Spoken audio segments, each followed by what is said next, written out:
collections. Erechtheion. The Caryatids.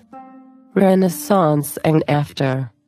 In early modern times, the practice of integrating caryatids into building facades was revived, and in interiors they began to be employed in fireplaces, which had not been a feature of buildings in antiquity and offered no precedence.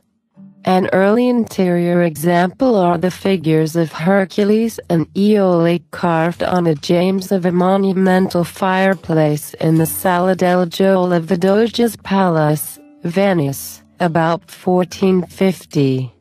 In the following century, Jacopo Sansovino, both sculptor and architect, carved a pair of female figures supporting the shelf of the marble chimneypiece at Villa Garzoni, near Padua.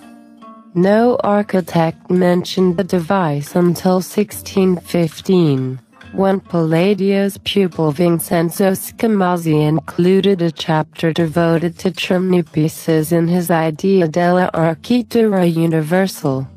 Those in the apartments of princes and important personages he considered might be grand enough for chimneypieces with caryatid supporters, such as one he illustrated and a similar one he installed in the Sala del Anticolegio, also in the Doge's Palace.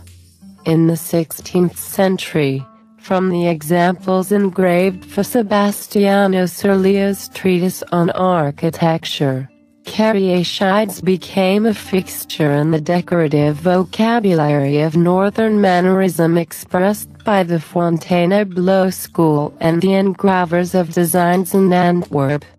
In the early 17th century, interior examples appear in Jacobean interiors in England. In Scotland, the overmantel in the Great Hall of Muchal's Castle remains an early example. Caryatids remained part of the German Baroque vocabulary and were refashioned in more restrained and Grecian forms by neoclassical architects and designers, such as the four terracotta caryatids on the porch of St. Pancras New Church, London, 1822.